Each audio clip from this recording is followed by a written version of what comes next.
Okay, good morning dear students, कैसे हैं आप सभी। मैं आप सभी का स्वागत करता हूं परिणाम कोचिंग इंस्टीट्यूट के प्लेटफॉर्म पर। ठीक है, ये ऑनलाइन प्लेटफॉर्म। तो हम लोग जो शुरू करने जा रहे हैं आज डिफेंस से रिलेटेड जो है इंग्लिश लैंग्वेज, जो डिफेंस के पेपर्स में आता है, जैसे एनडीए के पेपर में आता है। ठीक है, तो किस तरीके से इंग्लिश लैंग्वेज की तैयारी करनी है, क्या उसका सिलेबस होता है, इन सारी चीज़ों को हम लोग डिटेल में डिस्कस करेंगे। और इसके अलावा जो टॉपिक्स हैं धीरे धीरे उनको हम लोग पढ़ते हुए आगे बढ़ेंगे। ठीक है, तो सबसे पहले एक बार हम लोग पेपर पैटर्न को समझ लेते हैं कि डिफेंस में जो एनडीए का एग्ज़ाम होता है उसमें क्या क्या पूछा जाता है, क्या क्या क्वेश्चंस आते हैं। ठीक है, इसमें सबसे पहले देखिए एरर के क्वेश्चंस आते हैं। ठीक है, एरर के क्वेश्चन क्या होते हैं, एक्चुअली एक सेंटेंस दिया होगा और उसमें 4 पार्ट्स होंगे और किसी भी एक पार्ट में क्या होगा, कुछ एरर दिया होगा, यानी ग्रामेटिकल मिस्टेक किया होगा। ठीक है, उसी एरर को हमें क्या करना होता है, फाइंड आउट करना होता है। ठीक है, जैसे मैं एक एग्जांपल के थ्रू आपको समझाने की कोशिश करता हूं। The best way in which you can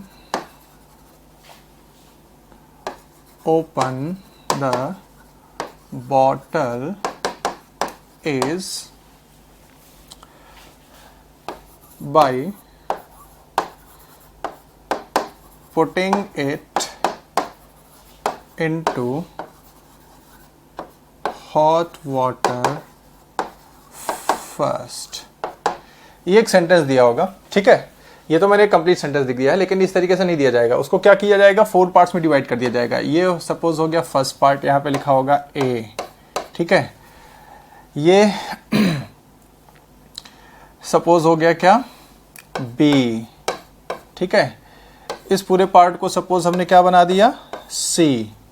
ठीक है, और एक लास्ट पार्ट होता है जहाँ पे लिखा होता है क्या, नो एरर। ये क्या हो गया, डी। समझ गए आप सभी। तो इस तरीके से सेंटेंस के 4 पार्ट्स होंगे।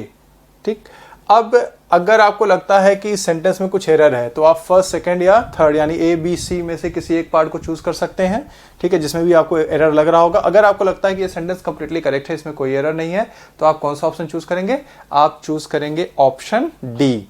ऑलराइट, ठीक है, कोशिश करिए, हो सकता है कि आपको इसमें पता चल जाए क्या एरर है। अगर नहीं पता चल रहा है तो मैं आपको बता दूं, इसका आंसर क्या होगा, सी होगा। ठीक है, अब क्यों होगा, क्या कारण है, वो अभी यहाँ पे हम डिस्कस नहीं करेंगे। वो आगे जब हम डिटेल में चैप्टर्स पढ़ना स्टार्ट करेंगे तो वहां पर उसके बारे में डिटेल से हम लोग समझेंगे चीज़ों को। ठीक है, अब इसमें जो अगला टॉपिक है, ठीक है, पेपर में आपके जो अगला टॉपिक है वो क्या है, उसके बारे में भी देख लेते हैं।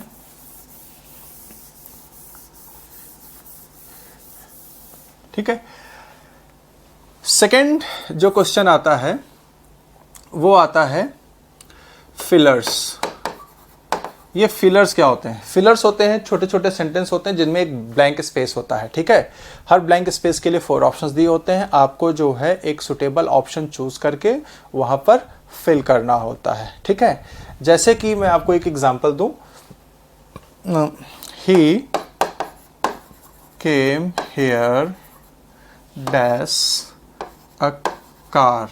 ठीक है, सपोज एक सेंटेंस दे दिया, ये छोटा सा सेंटेंस है। अब इसके 4 ऑप्शंस दिए होंगे। ऑप्शन ए दिया है सपोज बाई, ऑप्शन बी दिया है फ्रॉम, ऑप्शन सी दिया है इन, और ऑप्शन डी दिया है थ्रू।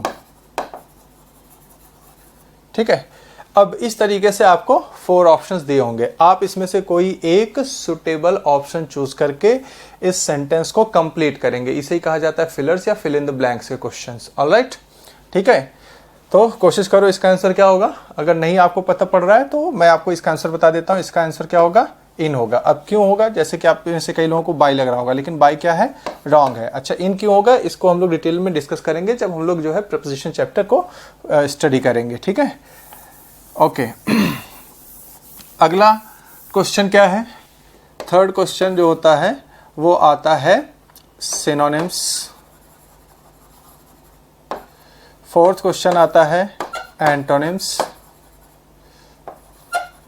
सिनोनिम्स में हमें नियरेस्ट मीनिंग या सेम मीनिंग लिखनी होती है, एंटोनिम्स में हमें अपोजिट मीनिंग लिखनी होती है। 5th क्वेश्चन आता है क्या, इडियम्स।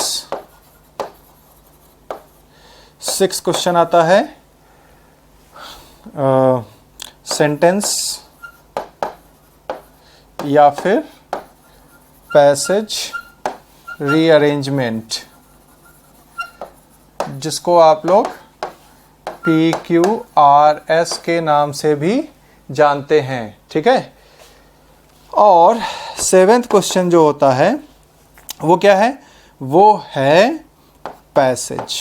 एक पैसेज दिया होगा जिसके ऊपर 5 क्वेश्चंस होंगे, जिसके आंसर्स आपको चूज करके लिखने होते हैं, ठीक है। देखिए जनरली एग्जाम में जो लास्ट ईयर का पैटर्न रहा है, ठीक है, उसके हिसाब से मैं आपको बता दूं, इसके 10 क्वेश्चंस आते हैं, इसके जो है 5 क्वेश्चंस आते हैं, सिनोनिम्स के 10 क्वेश्चंस आते हैं, एंटोनिम्स के 10 क्वेश्चंस आते हैं, इडियम्स के 5 क्वेश्चंस आते हैं, इसके भी 5 क्वेश्चंस आते हैं, ठीक है, और पैसेज के भी 5 क्वेश्चंस आते हैं। यानी टोटल कितने हो गए, 30A और 20A, यानी कुल 50 मार्क्स का आपका 50 क्वेश्चंस इंग्लिश के पेपर में आता है, समझ गए। तो ये है आपका ओवरऑल पेपर जो आपके एग्जाम में पूछा जाता है, ठीक है, पेपर पैटर्न है ये। ऑलराइट, अब ये हमारे कोई पर्टिकुलर टॉपिक नहीं है, एरर कोई टॉपिक नहीं है जिसको हम लोग पढ़ने वाले हैं, ठीक है। एरर में हमें क्या पढ़ना होता है, ग्रामर पढ़ना होता है। क्या पढ़ना होता है, ये जो बेस्ड है किस पर बेस्ड है, ग्रामर पर। फिलर्स भी किस पर बेस्ड है, फिलर्स भी मोस्टली जो है ये ग्रामर और कभी कभी वोकैब से भी क्वेश्चन इस पे बन जाते हैं, ठीक है। सिनोनिम्स और एंटोनिम्स और इडियम्स ये तो पूरी तरह क्या है, वोकैब बेस्ड हैं, ठीक है। और सेंटेंस या पैसेज जो रीअरेंजमेंट है और ये जो पैसेज है, ये दोनों ही किससे रिलेटेड हैं, ये दोनों ही रिलेटेड हैं किससे, रीडिंग एबिलिटी से आपके, ठीक है ना, जिसको हम रीडिंग कॉम्प्रिहेंशन भी बोलते हैं, समझ गए। तो अगर आपकी रीडिंग एबिलिटी अच्छी है, चीज़ें समझ में आती हैं सेंटेंस पढ़ के, तो आप इन चीज़ों को क्या कर सकते हैं, सॉल्व कर सकते हैं। इसके अलावा सेंटेंस और पैसेज रीअरेंजमेंट की कुछ ट्रिक्स भी होती हैं जो आपको जो है सिखाई जाएंगी। वहाँ पर आप उन ट्रिक्स को सीख कर अगर आप रेगुलर प्रैक्टिस करेंगे तो आप सभी इसमें क्या हो जाएंगे, एक्सपर्ट हो जाएंगे। ऑलराइट, सो यह है ओवरऑल चीज़ें जो हमें पढ़नी है। अब इसमें हम लोग क्या करने वाले हैं, हम लोग पढ़ेंगे क्या, ग्रामर, ठीक है। एक एक टॉपिक सीक्वेंस में हम लोग पढ़ेंगे, ठीक है। और जो चीज़ें नहीं आती हैं उसको हम लोग पूछते हुए समझते हुए चलेंगे, ठीक है। तो हम लोग शुरू करते हैं कुछ टॉपिक, ठीक है। देखिए ये जो भी चीज़ें मैंने आपको बता दी, ये पेपर पैटर्न है, ठीक है। आप कोई भी पेपर लेकर आओगे प्रीवियस ईयर्स का, वहाँ पे आपको इसी पैटर्न में पेपर्स वहाँ पर मिल जाएंगे इंग्लिश के, ठीक है। और कई स्टूडेंट्स क्या करते हैं, जब वो तैयारी करना शुरू करते हैं तो वो जो है यही काम करते हैं, पेपर लेकर आएंगे एग्जाम किसी शॉप से, बुक शॉप से, और उसके बाद उसको पढ़ना स्टार्ट कर देते हैं और वो सोचते हैं कि मैं ये इस तरह से एक एक एक्सरसाइज या एक एक पेपर सॉल्व करूंगा तो चीज़ें मुझे समझ में आ जाएंगी। ऐसा बिल्कुल नहीं है, ठीक है। जब तक कि आपका कॉन्सेप्ट क्लियर नहीं होगा ग्रामर का, आप एरर के क्वेश्चन, फिलर्स के क्वेश्चन नहीं अटेम्प्ट कर सकते हैं, ठीक है। तो उसके लिए हमें बहुत ही सावधानी से, बहुत ही केयरफुल्ली, डिटेल्ड में एक एक चैप्टर को स्टडी करना है, ठीक है। इसमें हम लोग सबसे पहले जो स्टडी करने वाले हैं वो है क्या, हमारा टेंस, ठीक है। टेंस एक बहुत ही डिटेल्ड टॉपिक है, ठीक है। इसको जो है बहुत ही सावधानी से हमें पढ़ना है। क्यों पढ़ना है, क्योंकि काफ़ी सारे क्वेश्चंस टेंस के ऊपर जो है एग्ज़ाम में आपके एनडीए के पूछा जाता है। और अगर आप जो है केयरफुल्ली सेंटेंस को रीड नहीं करेंगे और अगर आपने इस टॉपिक को तैयार नहीं किया है तो आप ये समझिए कि 20 to 30% क्वेश्चंस आपसे अटेम्प्ट नहीं होंगे, ठीक है। हालांकि कोई वेटेज नहीं है किसी टॉपिक का, लेकिन जो नंबर ऑफ क्वेश्चंस पूछे गए हैं, ठीक है, उसको देखते हुए ये कहा जा सकता है कि 20 to 30% क्वेश्चंस जो है ये टेंस टॉपिक से आते हैं। ऑलराइट, तो इसलिए हमको इस चीज़ को बहुत ही केयरफुली स्टडी करना है। अब देखिए टेंस जो हम लोग स्टार्ट करने जा रहे हैं, तो इसके एक एक चीज़ को मैं आपको बताऊंगा और जो चीज़ आपके समझ में ना आएगी आप सभी क्या करेंगे, क्वेश्चन रेस करेंगे। ऑलराइट, सो ये टेंस होता क्या है, सबसे पहले तो इसको समझ लेते हैं। टेंस जनरली लोग बताते हैं कि टेंस टाइम, ठीक है, क्या है, टाइम है। अगर वो हिंदी मीडियम का स्टूडेंट है तो कहेगा काल है, या फिर क्या बोलेगा, समय। काल या समय, टाइम सब एक ही चीज़ है। ऑलराइट। लेकिन अगर मैं आपसे ये कहूँ कि टेंस जो है वो टाइम या काल या समय नहीं है, ठीक है, तो क्या है, क्या है फिर टेंस? ओके जब आप स्कूल टाइम में थे और आपको टेंस टॉपिक पढ़ाया जा रहा था, तो उस टाइम पे आप सभी को टेंस पढ़ाते टाइम एक चीज़ बार बार बताई जाती थी, जो हर क्लास में, टेंस के हर क्लास में शायद आपको कहा जाता था, ठीक है। वो चीज़ क्या थी? वो चीज़ थी वर्ब। क्या थी? वर्ब फॉर्म्स, ठीक है। आपको बकायदा कुछ लिस्ट भी दी गई होगी, कुछ वर्ब्स की एक लिस्ट दी गई होगी, जिसमें आपको कहा गया होगा कि बेटा इस लिस्ट को पूरा तैयार कर डालना। उस लिस्ट में क्या था? उस लिस्ट में था वर्ब का फर्स्ट फॉर्म, वर्ब का सेकंड फॉर्म और वर्ब का third form.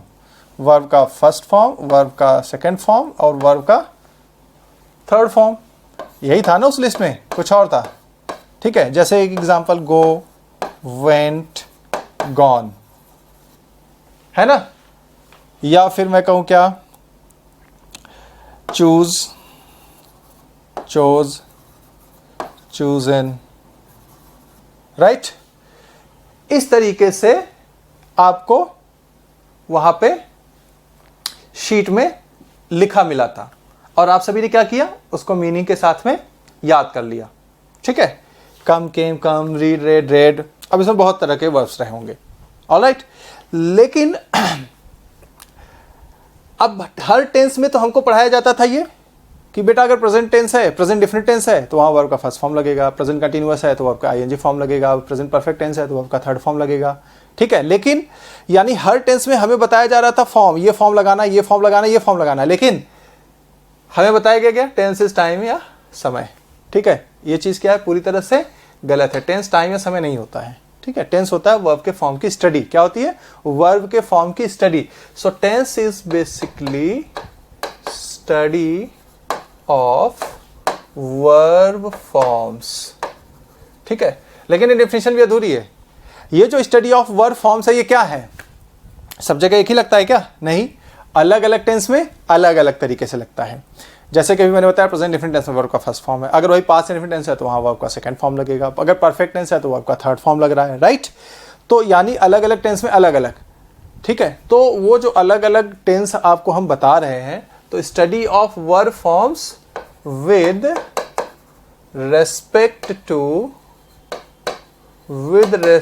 To state of time. इसमें टाइम एक एक्सपेक्ट जरूर है, लेकिन वो टाइम ही है ऐसा नहीं है। टेंस टाइम ही ऐसा नहीं है, वो एक एक्सपेक्ट जरूर है टेंस का, समझ गए ना। लेकिन tense is not time, actually it is study of verb forms with respect to state of time. समय की अवस्था के अनुसार जो हम क्रिया के रूपों का अध्ययन करते हैं, वही क्या है, टेंस है, ठीक है। तो अब अगर ये चीज़ क्लियर हो गई कि टेंस क्या है, इसको हम लोग एग्जाम्पल के माध्यम से भी समझ लेते हैं कि आखिर मैं ऐसा क्यों बोल रहा हूँ, टेंस टाइम क्यों नहीं है। क्योंकि आप में से कई लोगों के मन में ये चीज़ चल रही होगी, क्या चल रही होगी, कि जैसे अगर मैं ये कहूँ कि आई एम टीचिंग इंग्लिश, ठीक है। अगर मैं ये सेंटेंस लिख रहा हूँ तो आप में से कई लोग बोलेंगे कि सर ये जो सेंटेंस है ये प्रेजेंट टेंस में और प्रेजेंट टाइम की बात कर रहा है, ठीक है। किस टाइम की बात कर रहा है भाई? प्रेजेंट टाइम की, है ना। तो टेंस इज टाइम। ओके, मैं आपकी बात से पूरी तरह एग्री करता हूं।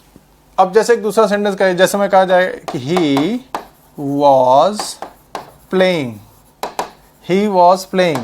अब आप में से कई लोग कहेंगे कि सर यहाँ पे वॉज लगा हुआ है, ये पास्ट टेंस में है और ये कौन सा टाइम शो कर रहा है? पास्ट टाइम, इसलिए टेंस इज टाइम। आपकी बात बिल्कुल सही है, मैं आपकी बात से एग्री करता हूं कि यहाँ पे इज लगा हुआ है, ये प्रेजेंट टेंस में है इसलिए प्रेजेंट टाइम शो कर रहा है। ये यहाँ पे वॉज लगा हुआ है, ये पास्ट टेंस में है और ये पास्ट टाइम शो कर रहा है। That's absolutely correct. Okay, I totally agree with you. But then I am going to give you a different example. एक दूसरा एग्जाम्पल मैं आपको देने जा रहा हूँ, ठीक है, अलग से। अगर मैं एक सेंटेंस कहूं कि if I were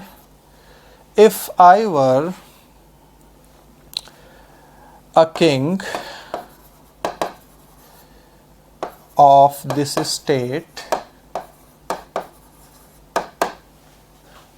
I would reform it. ठीक है, अब ये सेंटेंस मैंने आपके सामने लिख दिया है, if I were a king of this state I would reform it. ठीक, इसका मतलब क्या हो गया? यदि मैं इस राज्य का, इस प्रांत का राजा होता तो मैं इसे क्या करता? सुधार देता। ठीक है, अब ये जो सेंटेंस है, ठीक है, थोड़ा समझने की कोशिश करना। यहां पर क्या लगा हुआ है? वर। तो आप सभी कहेंगे कि ये जो है पास्ट टेंस में है। बिल्कुल सही, पास्ट टेंस में है। और टाइम कौन सा बता रहा है? तो आप सभी कहेंगे सर चूंकि ये पास्ट टेंस में है इसलिए ये कौन सा टाइम बता रहा है? ये पास्ट टाइम बता रहा है। क्या ऐसा है वाकई? क्या ये सच में पास्ट टाइम बता रहा है? सोचिए, ये पास्ट टाइम नहीं बता रहा है। क्यों नहीं बता रहा है पास्ट टाइम? ये जो सेंटेंस है इसका मतलब क्या हुआ? इसका मतलब ये हुआ कि यदि मैं राजा होता तो मैं इसे सुधार देता, इस राज्य को सुधार देता। ठीक है, यदि मैं इस प्रांत का राजा होता तो मैं इसे सुधार देता। अब ये सिचुएशन कब की है? प्रेजेंट की है या फिर पास्ट की है? ये सोचकर बताइए। अगर नहीं समझ में आ रहा है तो एक दूसरे एग्जांपल से मैं समझाता हूं। जैसे मैं अपने लिए कहूं या फिर आपके लिए कहा जाए कि यदि तुम आर्मी में ऑफिसर बन जाते, ठीक है, अब ये बात जो है सही है आपके संदर्भ में, आपके कॉन्टेक्स्ट में, या फिर गलत है? सोचकर बताइए। गलत है। आप आर्मी ऑफिसर तो हो नहीं, अभी नहीं हो ना, लेकिन ये बात अभी आप बोल रहे हो ना, अब अभी यानी प्रेजेंट में। ठीक है, तो सिचुएशन प्रेजेंट की है, अभी आप आर्मी ऑफिसर नहीं है। उसी तरह से यहां पर क्या हो गया? If I were a king of this state, यदि मैं इस राज्य का राजा होता, यानी मैं इस राज्य का राजा नहीं हूं। तो सिचुएशन कब की है? टाइम कब का है? ये प्रेजेंट का हुआ ना। जैसे कहा जाए यदि मोहन डॉक्टर होता, इसका मतलब क्या हुआ? कि मोहन इस समय डॉक्टर नहीं है। समझ गया ना? जैसे आपके घर में कोई बीमार हुआ, ठीक है, अब आप बोलते हैं कि यार अगर मैं डॉक्टर होता तो मैं मेरे घर वालों का इलाज मुफ्त में कर लेता, लेकिन आप डॉक्टर नहीं है। तो सिचुएशन कब की है? प्रेजेंट की है कि पास्ट की है? प्रेजेंट की है ना, क्योंकि इस समय आप डॉक्टर नहीं है। समझ गए मेरी बात को? Is it clear? तो इसी तरीके से आपको यह समझना है कि यह पास्ट टेंस में जरूर लिखा हुआ है, लेकिन यह पास्ट टाइम नहीं शो कर रहा है। समझ गए ना? फिर ये कौन सा टाइम शो कर रहा है? ये शो कर रहा है प्रेजेंट टाइम। Present time. आप कोई भी सेंटेंस इस तरीके से बनाकर देख सकते हैं। जैसे मैं कहूं कि यदि वह मेरा फ्रेंड होता, इसका मतलब क्या हो गया? कि वो मेरा फ्रेंड अभी नहीं है। यदि वह मेरा फ्रेंड होता तो मैं उसकी हेल्प करता, इसका मतलब अभी वो मेरा फ्रेंड नहीं है। तो सिचुएशन प्रेजेंट की हुई ना। समझ गए मेरी बात को? तो ये जो है पास्ट टेंस में, लेकिन टाइम कौन सा शो कर रहा है? प्रेजेंट टाइम शो कर रहा है।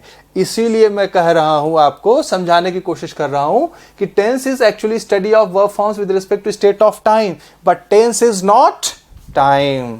ओके, टाइम उसका एक एक्सपेक्ट जरूर है, ठीक है, वो पिक्चर में जरूर आएगा, लेकिन वही है ऐसा बिल्कुल नहीं है। समझ गए ना? क्योंकि हर टेंस पढ़ते समय आपको एक ही चीज बार बार रिमाइंड कराई जाती है कि बेटा इस टेंस में ये फॉर्म यूज करना है वर्ब का, इस टेंस में ये फॉर्म यूज करना है। समझ गए मेरी बात को? तो इस चीज को अच्छी तरह समझ लीजिए। अब हम लोग थोड़ा सा आगे बढ़ते हैं, ठीक है। अब आगे दूसरी जो बेसिक बात है, टेंस क्या होता है ये तो हमने समझ लिया। अब आगे जो दूसरी बेसिक बात है वो है टेंस को पहचानना, क्योंकि जब तक हम टेंस नहीं पहचानेंगे तब तक हम उससे रिलेटेड एरर को कैसे दूर कर पाएंगे। ठीक है, तो टेंस पहचानने के लिए हमें कुछ चीज़ों को ध्यान में रखना है। ठीक है, जैसे ये हो गया प्रेजेंट, ये हो गया पास्ट और ये हो गया फ्यूचर। ठीक है, अब इनके जो है कुछ सब टाइप्स होते हैं। उसमें क्या क्या है? इंडेफिनिट, या फिर इसको सिंपल भी बोलते हैं, ठीक है। दूसरा क्या है, कंटिन्यूअस, इसको प्रोग्रेसिव भी बोलते हैं, ठीक है। और परफेक्ट, और हो गया लास्ट में परफेक्ट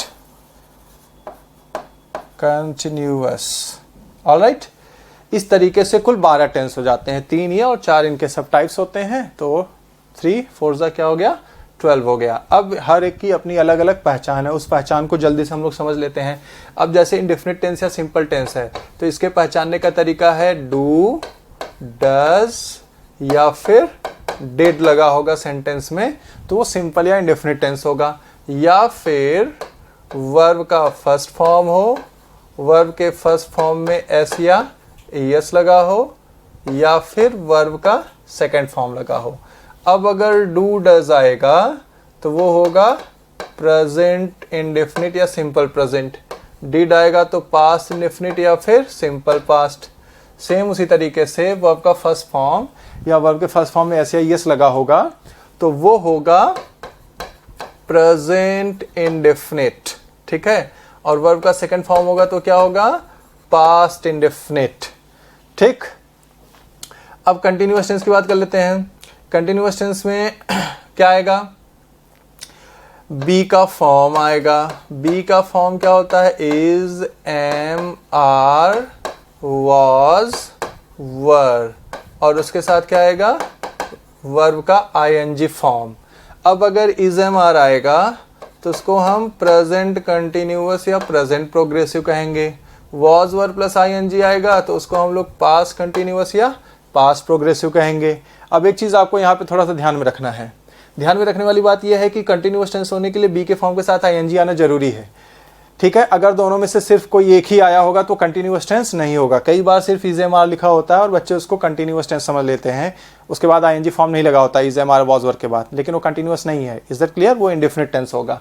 उसी तरीके से अगर सिर्फ आईएनजी फॉर्म आया लेकिन उसके पहले अगर इज, एम, आर, वॉज, वर यानी बी का कोई फॉर्म नहीं आया है तो वो जो है कंटिन्यूअस टेंस नहीं होगा, वो भी क्या होगा, कोई दूसरा टेंस होगा। समझ गए ना, ओके। अब परफेक्ट टेंस की बात कर लेते हैं। परफेक्ट टेंस की पहचान होती है हैव आता है, ठीक है। हैव के 3 फॉर्म होते हैं, plural form have, singular form has और पास्ट फॉर्म हैड, और इसके साथ क्या आता है, वर्ब की थर्ड फॉर्म, ठीक है। अगर हैव, हैज प्लस वर्ब की थर्ड फॉर्म आएगी तो इसको कहा जाएगा present perfect. Had plus verb की थर्ड फॉर्म आएगी तो इसको कहा जाएगा पास्ट परफेक्ट। समझ में आ रही मेरी बात। अब यहां पर भी आपको एक चीज ध्यान में रखनी है। क्या ध्यान में रखनी है कि अगर परफेक्ट टेंस हो तभी होगा जब हैव के फॉर्म के साथ वर्ब की थर्ड फॉर्म आएगी, ठीक है ना। हैव के फॉर्म के साथ वर्ब की थर्ड फॉर्म आएगी तभी वो परफेक्ट टेंस माना जाएगा। अगर सिर्फ हैव का फॉर्म आया है, ठीक है, तो वो परफेक्ट टेंस नहीं है। अगर उसके बाद वर्ब का थर्ड फॉर्म नहीं आया है, सिर्फ हैव आया है और हैव के बाद कोई नाउन आया है तो वो जो है क्या होगा, परफेक्ट टेंस नहीं होगा, वो इंडेफिनिट टेंस होगा, ठीक है, ओके। अब बात कर लेते हैं परफेक्ट कंटिन्यूअस टेंस की। इसकी पहचान क्या होती है, इसकी पहचान होती है हैव के जो फॉर्म होते हैं हैव, हैज और हैड, ठीक है, इसके साथ लगाते हैं बीन और फिर वर्ब का आईएनजी फॉर्म, ठीक है। अब इसको थोड़ा सा समझ लीजिए कि ऐसा क्या है इसमें। ये देखिए यहाँ परफेक्ट कंटिन्यूअस, यहाँ पे कंटिन्यूअस अकेले यहाँ परफेक्ट है। अब यहाँ परफेक्ट कंटिन्यूअस है तो 2 टेंस यहाँ पर क्या हो गए, साथ में हो गए। अब 2 टेंस साथ में हो गए तो इसमें पहले क्या लिखा हुआ है, परफेक्ट, और फिर बाद में क्या लिखा हुआ है, कंटिन्यूअस। यानी यहाँ पर दोनों की पहचान आनी चाहिए। परफेक्ट की पहचान क्या होती है, हैव के फॉर्म के साथ क्या लगा होना चाहिए, थर्ड फॉर्म। कंटिन्यूअस की पहचान क्या होती है, बी के फॉर्म के साथ क्या लगा होना चाहिए, आईएनजी फॉर्म। तो यहाँ पर आपको दोनों चीजें मेंशन करनी है। चूंकि पहले परफेक्ट लिखा है इसलिए पहले आपको क्या करना है, परफेक्ट का स्ट्रक्चर लिखना पड़ेगा। तो हमने परफेक्ट का स्ट्रक्चर लिख दिया, हैव का फॉर्म लिखा और उसके साथ बीन लगा दिया। बीन क्या है, बी का थर्ड फॉर्म है। समझ गए मेरी बात को। फिर कंटिन्यूअस का स्ट्रक्चर लिखना है हमको। तो कंटिन्यूअस स्ट्रक्चर कब बनेगा, जब बी के फॉर्म के साथ क्या आया होगा, आईएनजी आया होगा। तो बीन क्या है, ये जो बीन है वो क्या है, वो बी का ही फॉर्म है, बी का ही फॉर्म है ना भाई। तो बीन जो है वो बी का फॉर्म हो गया और उसके साथ क्या लग दिया, आईएनजी लिख दिया। तो क्या हो गया, कंटिन्यूअस का स्ट्रक्चर बन गया। समझ गए मेरी बात को। तो इस तरीके से ये इनको आइडेंटिफाई करने का तरीका है। अब अगर have has plus been plus ING आएगा तो उसको हम लोग क्या कहेंगे, उसको हम लोग कहेंगे present perfect continuous. Had plus been plus ING आएगा तो उसको हम लोग क्या कहेंगे, पास्ट परफेक्ट कंटिन्यूअस। समझ गए मेरी बात को? ओके, तो ये हो गया इसका स्ट्रक्चर। इस स्ट्रक्चर को आप सभी नोट करके इसको अच्छी तरह से एक बार पढ़ लें तो आपके दिमाग में ये चीज़ क्या हो जाएगी, बैठ जाएगी कि कौन से क्या चीज़ आने पर कोई दिया हुआ सेंटेंस किस टेंस में होगा। ठीक है, अब यहाँ पे अगली बात हमें ये समझनी है कि ये जो 4 चीज़ें दी हुई हैं, indefinite, continuous, perfect and perfect continuous, इनका काम क्या होता है। ठीक है, अब इनका काम क्या होता है ये समझने के लिए हम थोड़ा सा आगे बढ़ते हैं। सबसे पहले हम लोग बात करते हैं किसकी, सबसे पहले हम लोग बात करते हैं कंटिन्यूअस टेंस की। ठीक है, ये जो कंटिन्यूअस टेंस है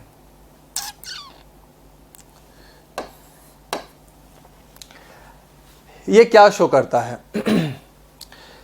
सिंपल सी बात है, कोई कंटिन्यू एक्शन शो करेगा, कोई एक्शन जो भी चल रहा हो। ठीक है, अब थोड़ी सी एक चीज इमेजिन करिए आप सभी, अगर आपके आसपास कोई एक्शन चल रहा है, ठीक है, सपोज मैं पढ़ा रहा हूं, ठीक है, जैसे मैंने यहां पे एक एग्जांपल लिख दिया, I am teaching, I am teaching. ठीक है, जब मैं ये लिखता हूं आई एम टीचिंग तो यहां पर क्या बात की गई है, इस टीच एक्शन के कंटिन्यू होने की बात की गई है ना। यानी मैं अभी पढ़ा रहा हूं, चल रहा है वो एक्शन, अभी जारी है, अभी खत्म नहीं हुआ है और नहीं शुरू होने वाला है, शुरू हो चुका है कब का और अभी चल रहा है, समझ गए ना, और खत्म नहीं हुआ है, यानी कंटिन्यू है।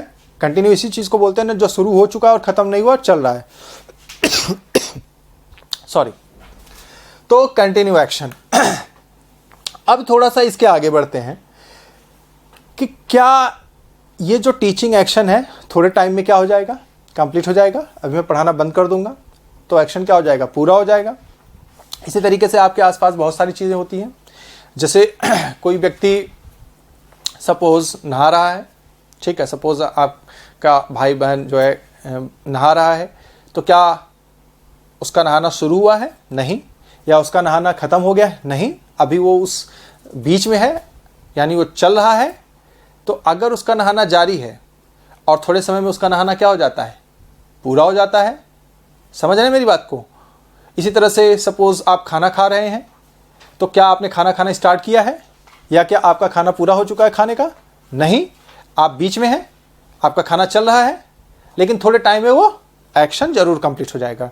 यानी हमारे आसपास जितनी भी चीज़ें, चाहे वो आप हो, चाहे आपके आसपास के लोग हों, पड़ोसी हों, कोई भी हो जिसको आप जानते हो, जिसको आप नहीं जानते हो, वो हर व्यक्ति जो इस समय किसी काम में रत है, यानी किसी काम में, किसी एक्शन में क्या है, कंटिन्यू है, तो थोड़े टाइम बाद उसका वो जो एक्शन है क्या हो जाता है, पूरा हो जाता है। यानी वो काम बंद करके कुछ दूसरा काम शुरू कर देता है। तो वो जो एक्शन है वो क्या है, वो टेम्पररी है या परमानेंट है? टेम्पररी है। भाई अभी मैं पढ़ा रहा हूँ, थोड़े समय पढ़ाना, अभी मेरी क्लास खत्म हो जाएगी, तो ये जो एक्शन हुआ है क्या हो गया, टेम्पररी हो गया ना। अगर आप खा रहे हैं तो आपका खाना थोड़ी देर में खत्म हो जाएगा, तो खाने का एक्शन क्या हुआ, टेम्पररी हुआ ना। तो जनरली ये जो कंटिन्यूअस एक्शन होता है ये एक टेम्पररी एक्शन की बात करता है। ठीक है ना, किस तरह के एक्शन की बात करता है? कोई भी एक्शन जो भी कंटिन्यू है, थोड़े टाइम में कंप्लीट हो जाएगा, यानी वो एक्शन क्या है, टेम्पररी है। क्या है वो, टेम्पररी, हमेशा के लिए नहीं है, थोड़े टाइम में कंप्लीट हो जाएगा। अब बात करते हैं किसकी, अब बात करते हैं परफेक्ट की। ठीक है, परफेक्ट क्या शो करता है? परफेक्ट का मतलब क्या होता है, पूर्ण। जैसे हम बोलते हैं गॉड इज परफेक्ट, ठीक है, या फिर ह्यूमन बींग्स के लिए बोलते हैं नोबडी इज परफेक्ट, राइट। तो कोई व्यक्ति पूर्ण नहीं है, सिर्फ गॉड पूर्ण है। पूर्ण यानी कंप्लीट, समझ गए ना, जिसमें सारी क्वालिटीज हो। Is it clear? So perfect means generally complete. So this perfect talks about complete action. किसकी बात करता है ये बात करता है कंप्लीट एक्शन की, यानी कोई काम क्या हो गया हो, कोई चीज जो है वो चल रहा था वो खत्म हो गया। जैसे आपका खाना चल रहा था, आपने खा चुके हैं, तो वो क्या हो गया, परफेक्ट हो गया। किस टेंस में लिखा जाएगा, वो परफेक्ट टेंस में लिखा जाएगा। समझ गए मेरी बात को? अब आगे देखिए, अगला है परफेक्ट कंटिन्यूअस। अब यहां पर दोनों चीजें आ रही हैं, परफेक्ट भी है और कंटिन्यूअस भी है। परफेक्ट मीन्स कंप्लीट और कंटिन्यूअस मीन्स जो अभी चल रहा है, ठीक है। अब सवाल ये उठता है कि दोनों चीजें साथ में कैसे पॉसिबल होंगी, कि भाई कोई चीज खत्म भी हो गई है और चल भी रही है। बिल्कुल पॉसिबल है। पॉसिबल वो इस तरीके से है जैसे कि मान लीजिए मैं दिल्ली में 2012 से रह रहा हूं, तो मैं दिल्ली में 2012 से रह रहा हूं, तो 2012 आज है क्या, नहीं, आज क्या है, 2020 है। तो 2012 टू 2020 कितना हो गया, ऑलमोस्ट 9 ईयर्स। समझ गए? तो ये जो 9 ईयर्स है, ये रहने का काम क्या हो चुका है, कंप्लीट हो चुका है ना। मेरी बात समझ में आ रही है? तो 9 ईयर्स रहने का काम पूरा हो चुका है और अभी भी मेरा रहना क्या है, वो कंटिन्यू है। समझ गए ना? Is it clear? जैसे अगर विराट कोहली के बारे में कहा जाए कि विराट कोहली 10 ईयर्स से क्रिकेट खेल रहे हैं, तो 10 ईयर्स जो है उनका खेलने का काम क्या हो चुका है, कंप्लीट हो चुका है, यानी परफेक्ट। और क्या अब उन्होंने खेलना छोड़ दिया है? नहीं, अभी भी वो खेलते जा रहे हैं। समझ गए? तो continuous. Is it clear? So इसी को क्या कहा जाता है, परफेक्ट कंटिन्यूअस टेंस। ठीक है, जैसे कोई व्यक्ति 8 घंटे से सो रहा है, तो 8 घंटा उसका सोने का काम पूरा हो चुका है और अभी भी वो सोए जा रहा है। ठीक है तो ये चीज है। परफेक्ट कंटिन्यूअस में टाइम दिया होता है, टाइम मेंशन होता है। ठीक है, 2 तरह का टाइम होता है, पॉइंट और एक होता है क्या, पीरियड। पॉइंट जो शुरुआत बताता है, इंसेप्शन बताता है किसी चीज की, पीरियड जो ड्यूरेशन बताता है, लेंथ बताता है। ठीक है, तो चाहे वो पॉइंट दिया हो, चाहे वो क्या दिया हो, पीरियड दिया हो, टाइम वहां पर जरूर मेंशन होगा। उसी टाइम से हम इस चीज के बारे में पता लगा पाते हैं कि उतने समय का काम क्या हो चुका है, कंप्लीट हो चुका है और अभी भी वो काम क्या हो रहा है, चल रहा है। समझ गए? जिस समय बात कही गई उस समय वो काम चल रहा था। Is it clear? तो this talks about only one action which is partly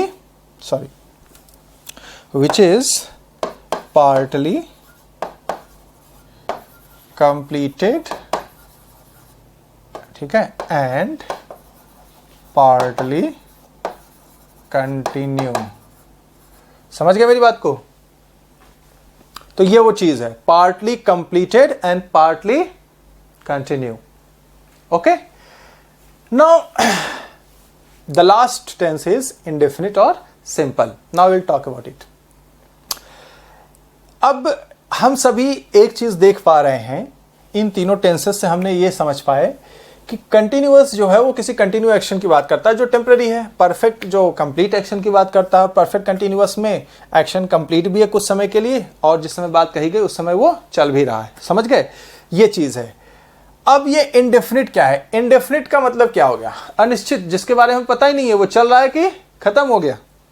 भाई चल रहा है कि खत्म हो गया पता ही नहीं है। समझ गए ना? यानी वो चीज ना तो चल रही होती है और ना ही खत्म हुई होती है। अब ये कैसे पॉसिबल है कि कोई चीज ना तो चल रही है ना तो खत्म हुई? बिल्कुल पॉसिबल है। ठीक है, ये कुछ फैक्ट्स होते हैं। ठीक है, कोई जियोग्राफिकल यूनिवर्सल फैक्ट्स होते हैं। Is it clear?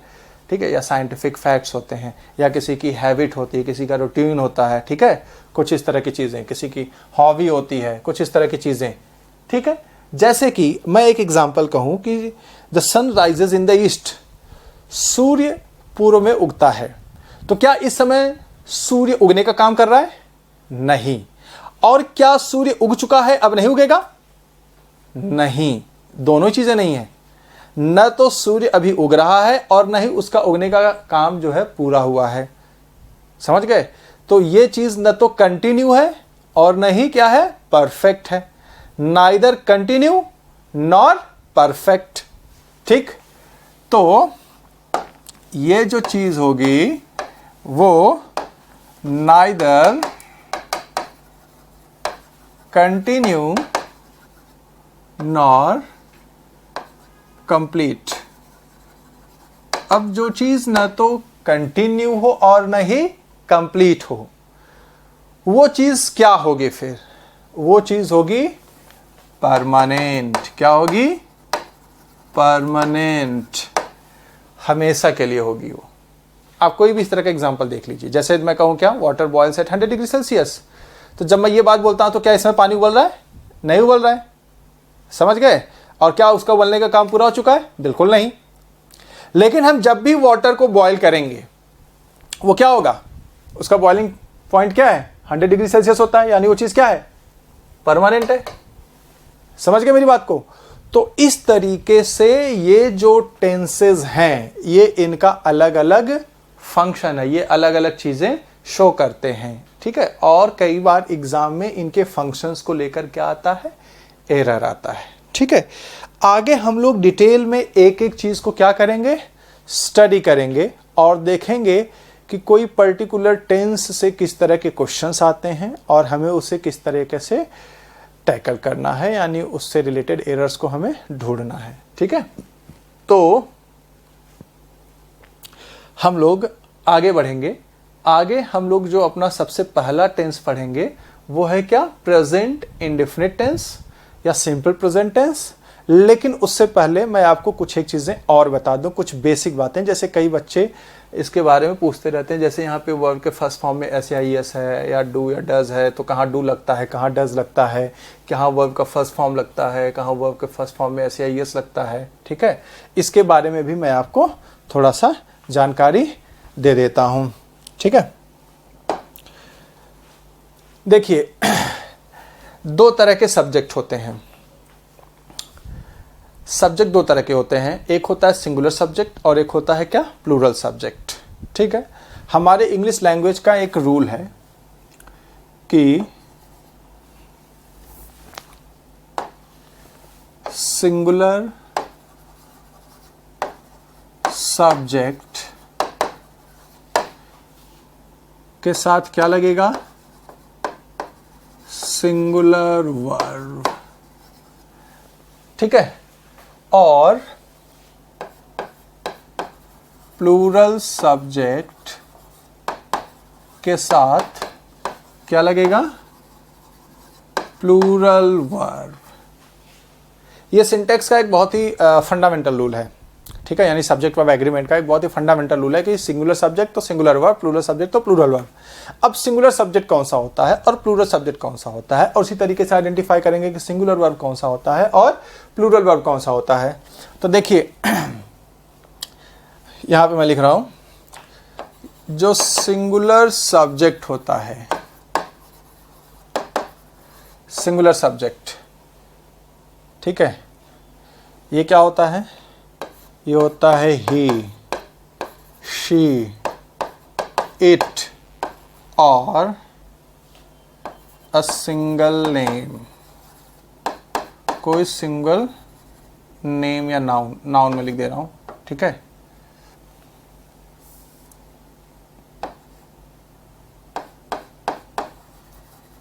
ओके, इसके साथ क्या लगेगा? इसके साथ लगेगा सिंगुलर वर्ब। क्या लगेगा?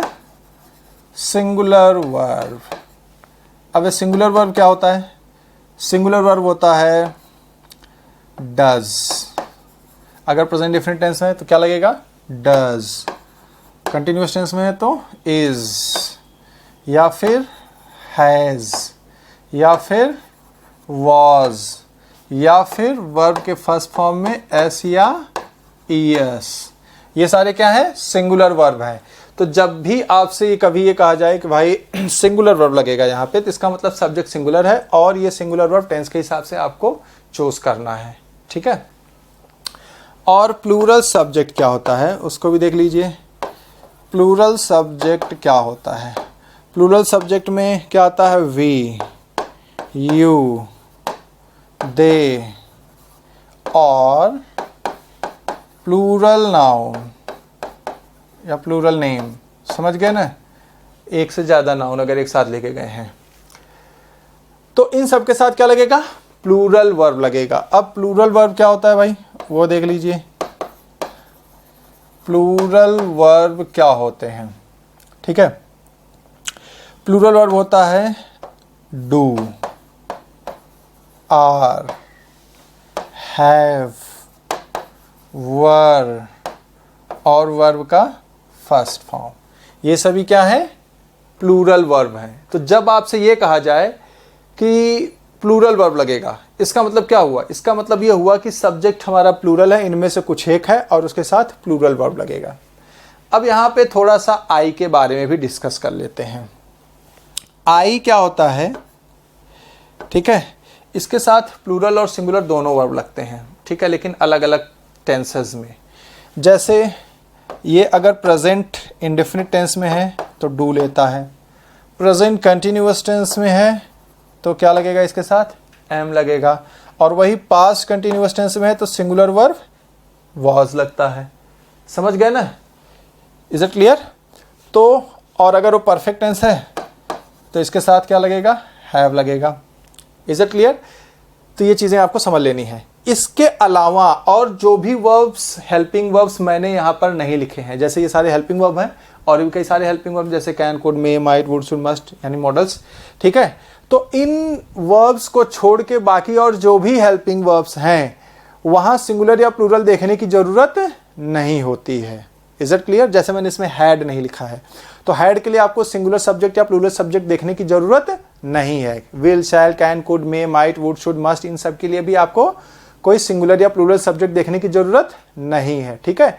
सिंगुलर वर्ब और प्लूरल वर्ब सिर्फ यही हैं, इन्हीं के लिए आपको देखना पड़ता है कि सब्जेक्ट सिंगुलर है या सब्जेक्ट क्या है, प्लूरल है। Is it clear?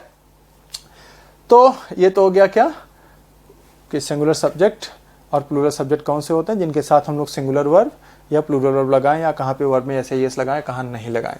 ऑलराइट, अब आगे बढ़ते हैं और हम लोग अपनी एडवांस पढ़ाई थोड़ी सी स्टार्ट करते हैं। अब तक मैंने आपको जो भी बताया वो सारी की सारी चीज़ें टेंस के बेसिक्स से रिलेटेड हैं, ठीक है। अगर आपकी बेसिक्स वीक रही हो तो आप इसको जो है बार बार, जो भी अभी मैंने बताया पीछे, इसको बार बार देखिए, समझिए, और जो न समझ में आए उसके लिए आप क्या करिए, क्वेश्चंस रेज करिए, ठीक है, हम लोग आपको आंसर देंगे। ऑलराइट, अब जो मैं आपको बताने जा रहा हूँ वो जो हमारा पेपर है उससे रिलेटेड है। पेपर में क्या आता है, एरर के क्वेश्चंस आते हैं, ठीक है।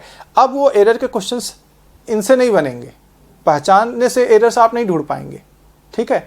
जो रूल्स हैं उसको हमें क्या करना पड़ेगा, समझना पड़ेगा, ठीक है। तो मैं हर रूल के पीछे कई सारे एग्जांपल्स देता हूं, आप उन एग्जांपल्स के थ्रू भी बहुत अच्छे से समझ सकते हैं, ठीक है। इसमें हमारा जो सबसे पहला रूल है वो किसके लिए है, वो है प्रेजेंट इंडेफिनिट टेंस के लिए, या फिर सिंपल प्रेजेंट टेंस भी आप इसको बोल सकते हैं। चाहे आप प्रेजेंट इंडेफिनिट बोलिए, चाहे आप क्या बोलिए, सिंपल प्रेजेंट टेंस बोलिए, एक ही बात है, दोनों दो अलग अलग टेंस नहीं होते। मैं आपको एक बार फिर से क्लैरिफाई कर देता हूं, ठीक है। कुछ बुक्स आप देखेंगे वहां प्रेजेंट इंडेफिनिट लिखा होगा, कुछ बुक्स आप देखेंगे वहां पर सिंपल प्रेजेंट टेंस लिखा होगा, ठीक है। सिंपल प्रेजेंट टेंस जो होता है ये क्या है, इसकी पहचान आप सभी समझ गए हैं कि यहाँ पे डू आएगा, डज आएगा, या फिर वर्ब का फर्स्ट फॉर्म आएगा, या फिर वर्ब के फर्स्ट फॉर्म में एस या एस आएगा, ठीक है। क्या आएगा, डू, डज, वर्ब का फर्स्ट फॉर्म, या फिर वर्ब के फर्स्ट फॉर्म में एस या एस। डू डज सिर्फ नेगेटिव और इंट्रोगेटिव सेंटेंसेस में ही आता है, इस चीज को ध्यान में रखिएगा हमेशा। डू डज अफर्मेटिव सेंटेंसेस में नहीं आता है। किस तरह के सेंटेंस में आएगा, या तो ये नेगेटिव सेंटेंस में आएगा, अगर सेंटेंस को नेगेटिव बनाना होगा, नॉट लगाना होगा तो आएगा डू डज का यूज, या फिर अगर क्वेश्चन हमें पूछना होगा, इंटरोगेटिव सेंटेंस होगा, तो वहां पे डू डज का प्रयोग किया जाता है, ठीक है। अफर्मेटिव सेंटेंसेस में हम लोग वर्ब का फर्स्ट फॉर्म या फिर वर्ब के फर्स्ट फॉर्म में एस या एस लगाते हैं, वो अभी मैंने आपको समझा दिया। सिंगुलर सब्जेक्ट है तो वर्ब में एस या एस लगेगा, प्लूरल सब्जेक्ट है तो वर्ब में एस या एस नहीं लगेगा, ये अभी हमने पीछे देखा, ठीक है। ओके, अब हम प्रेजेंट इंडेफिनिट टेंस का यूज क्यों करते हैं? प्रेजेंट इंडेफिनिट टेंस का यूज करते हैं हम लोग permanent action. Permanent action, permanent action क्या होता है? परमानेंट एक्शन जो पहले भी होता था, अभी भी हो रहा है और आगे भी होता रहेगा, उसको हम लोग क्या बोलते हैं? Permanent action. जैसे सूर्य पूर्व में उगता है, the sun rises in the east, वो पहले भी होता था, अभी भी होता है और आगे भी होता रहेगा जब तक हमारा सोलर सिस्टम है, समझ गए ना। तो ये सिचुएशन क्या हो गई, परमानेंट हो गई। अब परमानेंट एक्शन में क्या क्या चीज़ें आ सकती हैं, परमानेंट एक्शन में देखो क्या क्या चीज़ें आती हैं, मैं यहाँ पे ब्रैकेट में लिख रहा हूँ, उसको आप समझिए। एक तो कोई भी फैक्ट्स, ठीक है, यूनिवर्सल ट्रुथ या फैक्ट्स, ये चीज़ आती है, ठीक है, सुन वाली मेरी बात। या फिर किसी की ऑक्यूपेशन से रिलेटेड बात आती है, हॉबी हो गया, हैबिट हो गया,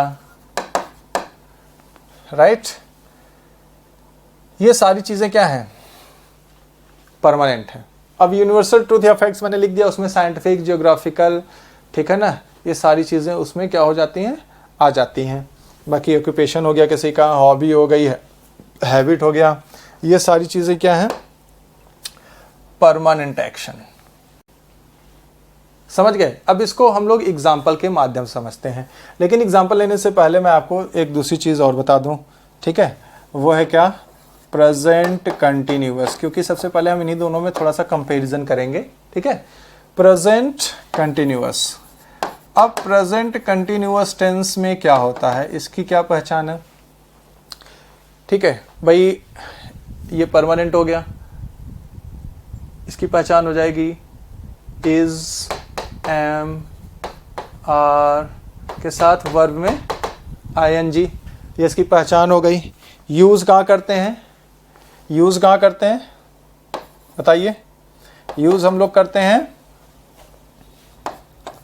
टू शो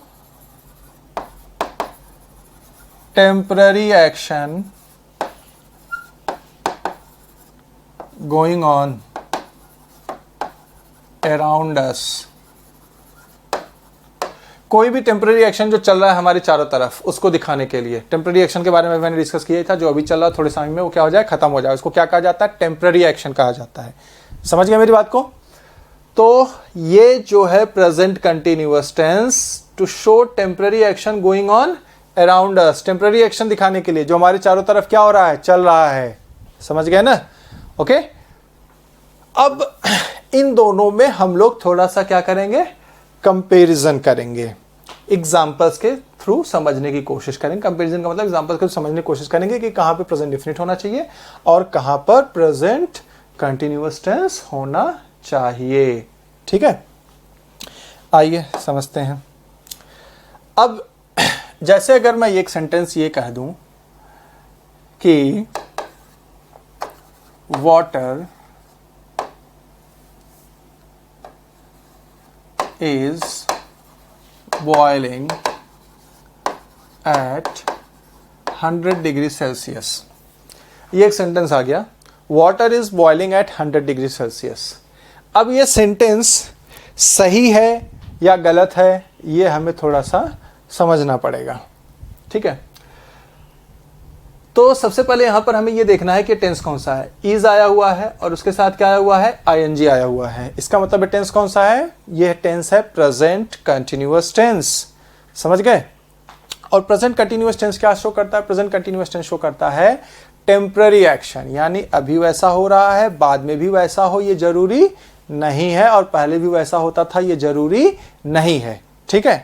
तो यहां पर लिखा हुआ है 100 डिग्री सेल्सियस, समझना है अब इस बात को। Water is boiling at 100 degree Celsius, यानी पानी अभी उबल रहा है 100 डिग्री सेल्सियस पर। पहले उबलता था कि नहीं पता नहीं, बाद में उबलेगा कि नहीं पता नहीं, लेकिन ये चीज़ अनसर्टेन नहीं है कि पहले उबलता था कि नहीं, बाद में उबलेगा कि नहीं, ये तो एकदम सर्टेन है ना। ये तो आपको एकदम पता है ना कि पहले भी वो जब भी उसको बॉयल किया जाता था 100 डिग्री सेल्सियस पर ही बॉयल होता था, आज भी हो रहा है और आगे फ्यूचर में भी वो जब भी बॉयल होगा 100 डिग्री सेल्सियस पर ही बॉयल होगा। समझ गए ना। तो ये क्या एक साइंटिफिक फैक्ट है। और कोई भी साइंटिफिक फैक्ट या ज्योग्राफिकल फैक्ट, जिसको हमने अभी कहा यूनिवर्सल फैक्ट, वो क्या होता है, परमानेंट होता है, वो टेम्पररी नहीं होता है। समझ गए ना। टेम्पररी का मतलब अभी आप उबाल रहे हो तो 100 डिग्री सेल्सियस पर उबल रहा है, फिर अगर 1 घंटे बाद उबालोगे तो शायद टेम्परेचर चेंज हो जाए, फिर अगर 1 दिन बाद उबालोगे तो शायद फिर टेम्परेचर कुछ और चेंज हो जाए। समझ गए ना। ऐसा पॉसिबल है क्या, बिल्कुल पॉसिबल नहीं है, ठीक है। तो अब मेरा कहना बहुत ध्यान से सुनिए, मैं जो बोलने जा रहा हूं। जब भी कोई सेंटेंस प्रेजेंट इंडेफिनिट टेंस में दिया हो या प्रेजेंट कंटिन्यूअस टेंस में दिया हो, तो हमें उसको जो है उसके उसी डेफिनेशन के ऊपर जो है चेक करना है, उसको एग्जामिन करना है, ठीक है। जैसे कि प्रेजेंट इंडेफिनिट यानी परमानेंट एक्शन, परमानेंट एक्शन ये सारी चीजें हो गई। प्रेजेंट कंटिन्यूअस यानी temporary action going on around अस, ठीक है, which is happening right now, ठीक है, आगे भी होगा वैसा ही, ये जरूरी नहीं है, ठीक है। तो अब उसी चीज को आप क्या करिए,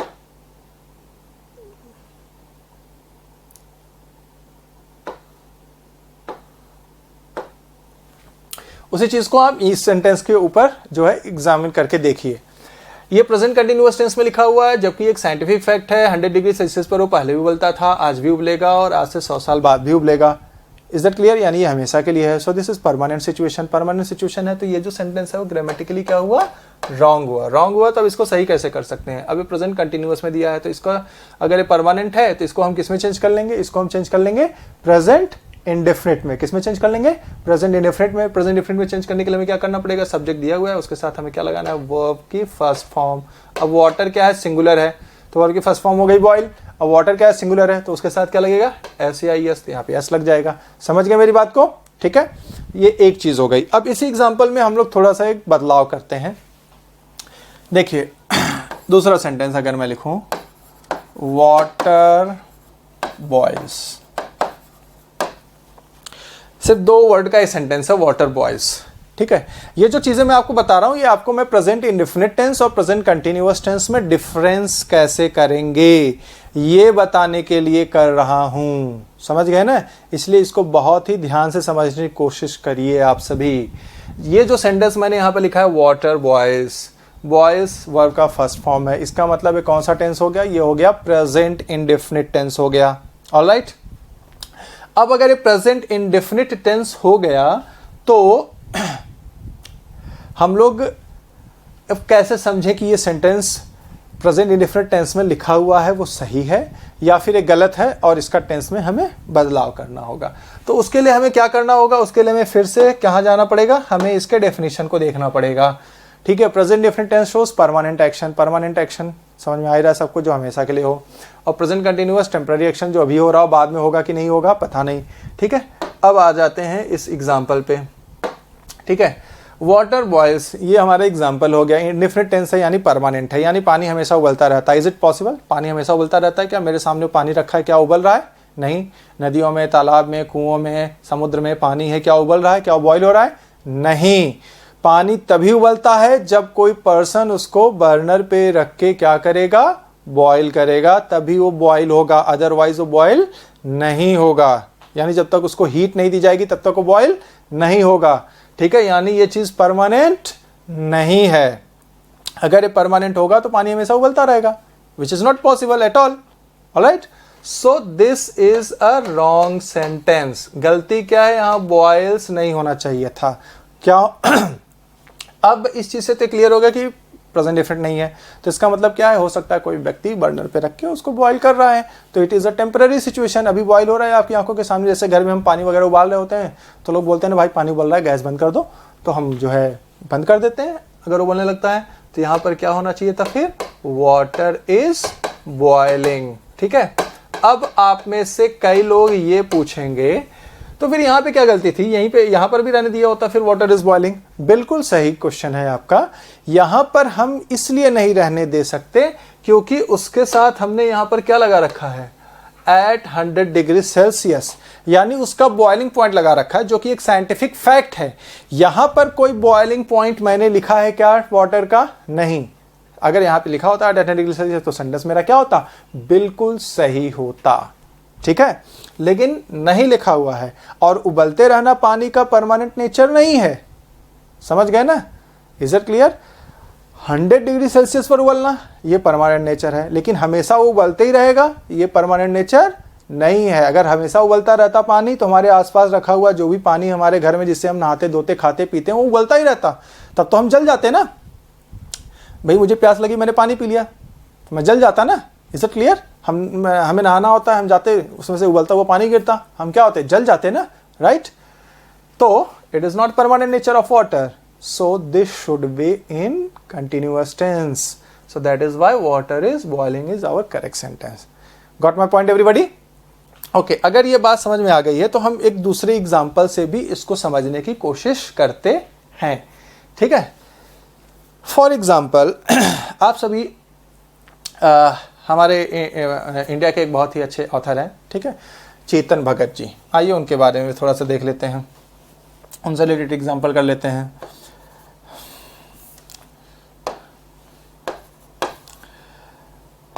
चेतन भगत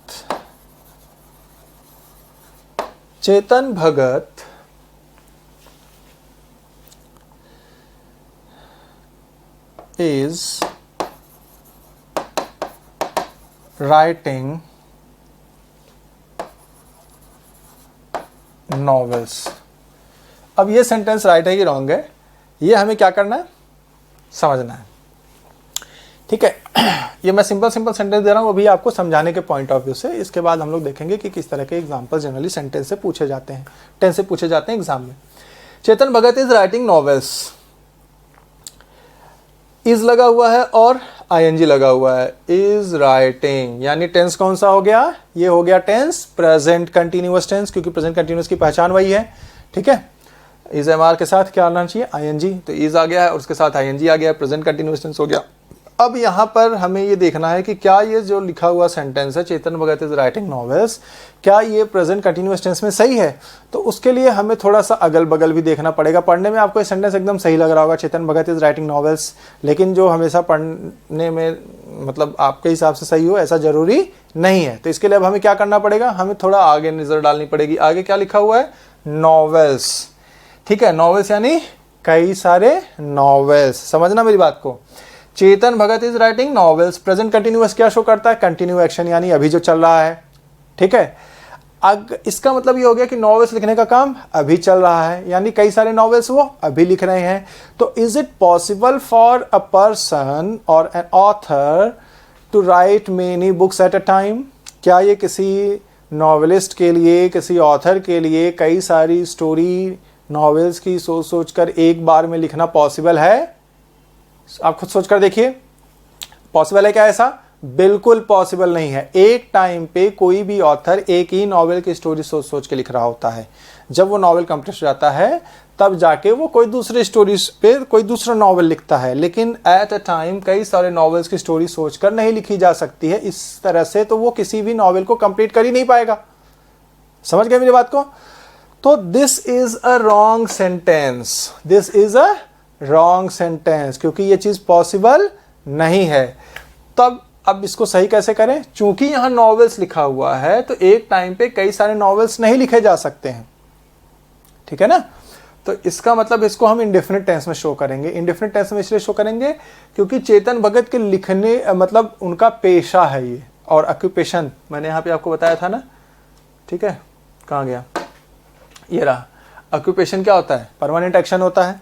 आई वाज समझ, इसका मतलब इस सेंटेंस से हमें क्या शो हो रहा है, ऑक्यूपेशन शो हो रहा है। समझ गए ना, ये क्या है, ऑक्यूपेशन है, उनका ऑक्यूपेशन है। तो यहाँ पर क्या लिखना चाहिए था, चेतन भगत राइट्स नॉवेल्स। समझ गए ना, चेतन भगत नॉवेल्स लिखते हैं। Is it clear. अब इसी एग्जांपल में थोड़ा सा मैं एक हेर फेर कर देता हूं। ठीक है, जैसे कि अगर मैं लिख दूं Chetan Bhagat writes a novel, Chetan Bhagat writes a novel. ठीक है, अब ये सेंटेंस राइट है कि रॉन्ग है, सोचकर बताइए आप सभी। चेतन Bhagat writes a novel, right या wrong. This sentence is also wrong, ये सेंटेंस भी गलत है। क्यों गलत है, अब उसके तह में हम लोग जाते हैं। First of all will try to identify कि इसका टेंस क्या है। ठीक है ना, तो यहाँ पे वर्ब का फर्स्ट फॉर्म लिखा हुआ है, तो वर्ब का फर्स्ट फॉर्म जो होता है वो कौन सा टेंस की तरफ इशारा करता है, वर्ब का फर्स्ट फॉर्म इशारा करता है प्रेजेंट इंडेफिनिट टेंस की तरफ। कौन से टेंस की तरफ, प्रेजेंट इंडेफिनिट टेंस की तरफ। सॉरी, तो ये प्रेजेंट इंडेफिनिट टेंस हो गया। अब प्रेजेंट इंडेफिनिट टेंस का मतलब क्या होता है, परमानेंट। प्रेजेंट इंडेफिनिट टेंस का मतलब क्या होता है, परमानेंट। पीछे हम लोग एग्जाम उसमें डेफिनेशन में उसके देख चुके हैं, परमानेंट एक्शन, नेचर, ठीक है, ऑक्यूपेशन, कुछ इस तरह की चीजें। तो अगर आप इसको ऑक्यूपेशन मान लेते हो कि भाई चेतन भगत का ऑक्यूपेशन है लिखने का, तो लिख रहे हैं, लिखते हैं, वो क्या लिखते हैं, अ नॉवेल। यहाँ पर थोड़ा सा ध्यान देना, क्या लिखा हुआ है, अ नॉवेल, एक नॉवेल, अ नॉवेल, एक नॉवेल। मेरी बात समझ में आ रही है? तो इसका मतलब क्या हो गया कि एक नॉवेल वो हमेशा लिखते रहते हैं। इज इट पॉसिबल कि एक ही नॉवेल आदमी हमेशा लिखता रहेगा? बोलिए, नहीं ना, उन्होंने तो कई सारी नॉवेल्स लिख दी है ना, एक नॉवेल थोड़ी लिखी है कि वही नॉवेल बार बार निकाल रहे हो लिख लिख के, वो अलग अलग नॉवेल्स लिख चुके हैं। ठीक है, तो अ नॉवेल आ जाने की वजह से ये जो चीज है वो इंडेफिनिट टेंस में नहीं लिखी जा सकती। मेरी बात समझ में आ रही है? तो यहां पर क्या होना चाहिए था फिर, इज राइटिंग। अभी वो लिख रहे हैं कोई नॉवेल, सपोज स्टोरी सोच सोच के वो लिख रहे हैं अभी कोई, ठीक है, तो यहां पर होगा क्या, इज राइटिंग। अब आपके सामने क्वेश्चन आता है, तो यहां पे भी तो नॉवेल्स था तो आपने राइट्स कर दिया, बिल्कुल सही। इन दोनों में डिफरेंस है, देखिए यहां पर क्या है, यहां पर है नॉवेल्स और यहां पर क्या है, अ नॉवेल। इन दोनों में कुछ तो डिफरेंस होगा ना, डिफरेंस है कि नहीं है? बिल्कुल है। यहां नॉवेल्स प्लूरल है और अ नॉवेल क्या है, सिंगुलर है। नॉवेल्स प्लूरल है इसलिए कई सारे नॉवेल्स आदमी एक ही समय पे सोच सोच के नहीं लिख सकता है लेकिन एक नॉवेल यहां पर है और एक नॉवेल आदमी हमेशा नहीं लिखता रहेगा। एक नॉवेल एक टाइम पे वो लिख के थोड़े थोड़े समय में वो खत्म कर देता है, स्टोरी सोच सोच के लिख रहे होता है। इसका मतलब ये नॉवेल लिखने का काम अभी उनका क्या कर रहा है, चल रहा है। समझ गए ना? ये परमानेंट नहीं हो सकता, ये क्या होगा, परमानेंट होगा। यहाँ पेशा शो हो रहा है, यहाँ पे अभी उनका लिखने का काम शो हो रहा है। Is that clear? समझ गए ना? इस तरीके से हम लोग प्रेजेंट इंडेफिनिट टेंस में और प्रेजेंट कंटिन्यूअस टेंस में क्या करते हैं, डिफरेंशिएट करते हैं, उनको समझते हैं कि उनमें क्या डिफरेंसेस हैं और किस तरीके से सेंटेंसेस को हमें प्रेजेंट इंडेफिनिट टेंस में लिखना चाहिए या फिर प्रेजेंट कंटिन्यूअस टेंस में लिखना चाहिए। Is it clear? हमसे बहुत सारी गलतियां होती हैं इन दोनों टेंसेस में। कई बार जहां इंडेफिनिट टेंस में बोलना चाहिए हम लोग कंटिन्यूअस टेंस में बोल देते हैं, प्रेजेंट कंटिन्यूअस बोल देते हैं, और कई बार जहां प्रेजेंट कंटिन्यूअस टेंस में बोलना चाहिए वहां पर हम लोग क्या करते हैं, प्रेजेंट इंडेफिनिट टेंस में बोल देते हैं। और इस चीज का फायदा एग्जाम में एग्जामिनर उठाता है, ठीक है, पेपर सेट कर देता है, उसको पता है बच्चा जो है गलत तरीके से बोल रहा है तो वही चीज़ वो एग्ज़ाम पेपर में भी गलत करके आएगा। Is it clear? तो हमें उन चीज़ों को बहुत अच्छे से समझना चाहिए। इसको नोट कर लीजिए, ठीक है, और इसके नोट्स बना लीजिए। फिर हम लोग क्या करते हैं, आगे बढ़ते हैं।